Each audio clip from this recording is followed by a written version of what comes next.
அரசியலில் நிரந்தர எதிரியும் அல்ல, நிரந்தர நண்பர்களும் அல்ல. யார் சொன்னது? செல்வி ஜெயலலிதா சொன்ன மாதிரி ஓ பன்னீர்செல்வம் அவர்கள் சேர்ந்துட்டார் மு க ஸ்டாலினோட.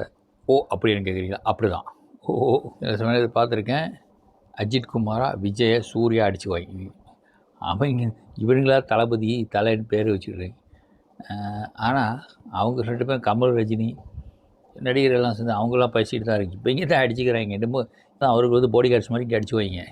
அதேமாதிரி அரசியல்வாதிகள் சேர்ந்துக்குவாங்க, அடிச்சுக்குவாங்க, சேர்ந்துக்குவாங்க. இதெல்லாம் அரசியலில் சாதாரணமப்பா.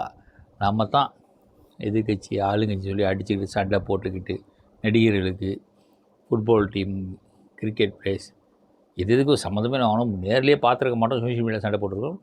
நம்ம கூட ஒரு தரப்பாக நமக்கு ஹெல்ப் பண்ணி எல்லா வேலையும் அவனை மறந்துடுவோம்.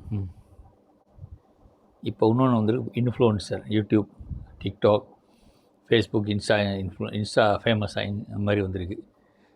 சில பேர் அவர்களுக்கு ஒரு ரசிகர் கூட்டம் வந்துட்டு இருக்கு.